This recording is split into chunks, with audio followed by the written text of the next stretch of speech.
नमस्कार, मैं हूं अर्चना। आप देख रहे हैं प्राइम टीवी। वक्त हो गया है प्राइम उत्तर प्रदेश का। रतन टाटा सिर्फ नाम ही काफी है। वो एक ऐसी शख्सियत थे जिनकी तारीफ लफ्जों में बयां नहीं की जा सकती। उद्योग जगत का ये सितारा अब हमारे बीच नहीं रहा। 86 साल की उम्र में उनका निधन हो गया।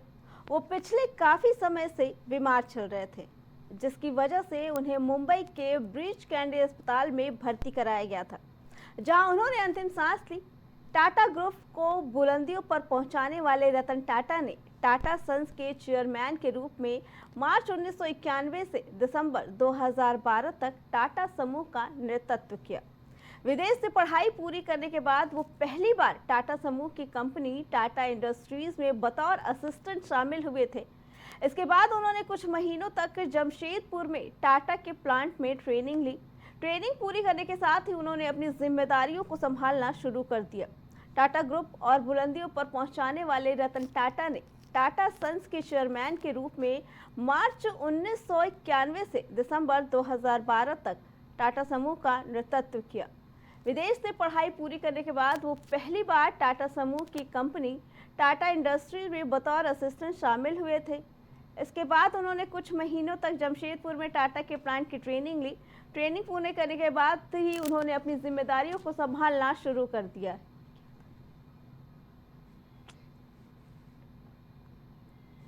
समाजवादी पार्टी ने उत्तर प्रदेश की 6 सीटों पर प्रत्याशियों की घोषणा कर दी है। इसके बाद से कहा जा रहा था कि कांग्रेस जिन सीटों को अपने लिए मांग रही थी, उन सीटों पर भी सपा ने अपने प्रत्याशी उतार दिए हैं। इसलिए अब कहना मुश्किल होगा कि यूपी में दोनों पार्टियों के बीच गठबंधन रहेगा या नहीं। हालांकि अब इस पर सपा प्रमुख अखिलेश यादव का बयान सामने आया है, जिसमें उन्होंने क्लियर कर दिया कि यूपी में सपा और कांग्रेस के बीच गठबंधन जारी रहेगा। अखिलेश यादव ने सैफई में अपने पिता और सपा संस्थापक मुलायम सिंह यादव को श्रद्धांजलि देने के बाद मीडिया से बात करते हुए कहा कि उपचुनाव के बारे में आज बहुत कुछ बोलना है। उन्होंने सपा कांग्रेस गठबंधन के बारे में स्पष्ट करते हुए कहा कि प्रदेश में दोनों पार्टियों के बीच गठबंधन जारी रहेगा। जहां हम लोग आज नेताजी को याद कर रहे हैं, वहीं दूसरी दुखद खबर भी मिली है कि देश के बड़े कारोबारी उद्योगपति रतन टाटा जी भी हमारे बीच नहीं रहे। एक ऐसे उद्योगपति जिन्होंने अपना और उस समूह ने देश की अर्थव्यवस्था में बहुत बड़ा योगदान दिया है। आजादी से पहले और आजादी के बाद टाटा समूह ने बहुत बड़ा देश की आर्थिक स्थिति को सुधारने में और आर्थिक तरक्की के लिए बड़ा योगदान किया है। ऐसे उद्योगपति को भी हम लोग याद करते हैं, रतन टाटा जी को।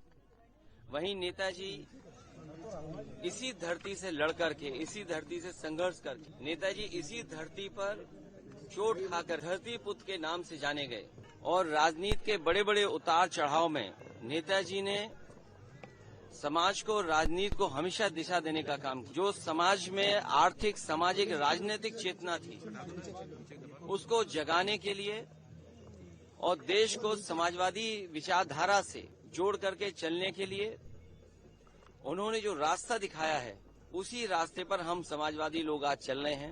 इंडिया गठबंधन समाजवादी पार्टी और कांग्रेस का गठबंधन रहेगा। इसी पे आगे जानकारी देने के लिए हमारे संवाददाता राजेश हमारे साथ जुड़ चुके हैं। राजेश, अटकलें लगाई जा रही थी गठबंधन टूटने की कगार पे, लेकिन अखिलेश यादव का बयान तो कुछ और ही बयां कर रहा है।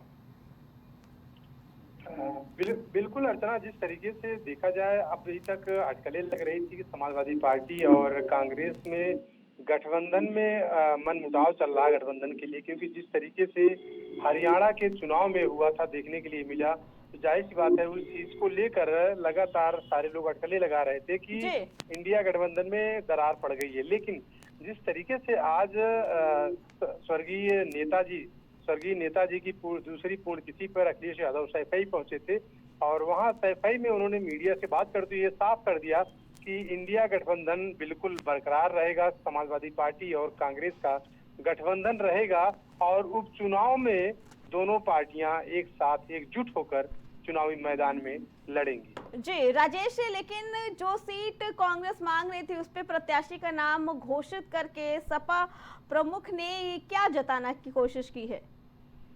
देखिए अर्चना, आपको बता दें कि समाजवादी पार्टी ने अभी तक सिर्फ 6 उम्मीदवार उतारे हैं जी और 10 सीटों पर उत्तर प्रदेश में विधानसभा उपचुनाव होना है। जी तो जाहिर सी बात है कि अभी 4 सीटें बची हुई हैं। मुझे लगता है कि जहां तक उम्मीद है कि कांग्रेस को 2 सीटें मिल सकती हैं इस इंडिया गठबंधन में, इस जी विधानसभा के उपचुनाव में। तो जी जाहिर सी बात है कि अभी तो चीजें बाकी हैं, अभी तो फाइनल होना है। अभी अखिलेश यादव और राहुल गांधी की बैठक होनी है। दोनों बड़े नेता हैं कांग्रेस और समाजवादी पार्टी के, जी और दोनों नेता ही तय करेंगे कि कौन कहां से और कितनी सीटों पर चुनाव लड़ेगा। जी तो जाहिर सी बात है कि अभी 4 सीटें बाकी हैं और 4 जी सीटों में से उम्मीद है कि 2 सीटों पर कांग्रेस चुनाव लड़ सकती है। जी राजेश, लेकिन एक तरफ कांग्रेस ज्यादा सीटों की मांग कर रही थी, ऐसे में क्या लगता है कि कांग्रेस 2 सीटों में समझौता करने के लिए तैयार हो जाएगी? बिल्कुल अर्चना, आपकी बात सही है, लेकिन जिस तरीके से लोकसभा का चुनाव देखा जाए तो लोकसभा में भी कांग्रेस ज्यादा सीटें मांग रही थी, लेकिन जी लास्ट में उतनी सीटें कांग्रेस को नहीं मिल पाई और जितनी सीटें मिली उसमें से कुछ सीटें कांग्रेस जो है जीतने में कामयाब रही। तो जी जाहिर सी बात है कि अब जिस तरीके से लोकसभा में 6 सीटें कांग्रेस जीत गई, तो जाहिर सी बात है कि उसी तरीके से इस विधानसभा में सिर्फ 10 सीटों पर उपचुनाव होना है। जी तो 10 सीटों में 6 सीटों पर समाजवादी पार्टी ने अपने कैंडिडेट उतार दिए हैं। बाकी बचे हैं 4 कैंडिडेट और 4 कैंडिडेटों में से अब मुझे लगता है कि कांग्रेस के खाते में 2 सीटें जा सकती हैं। जी जी राजेश, आपका बहुत बहुत धन्यवाद।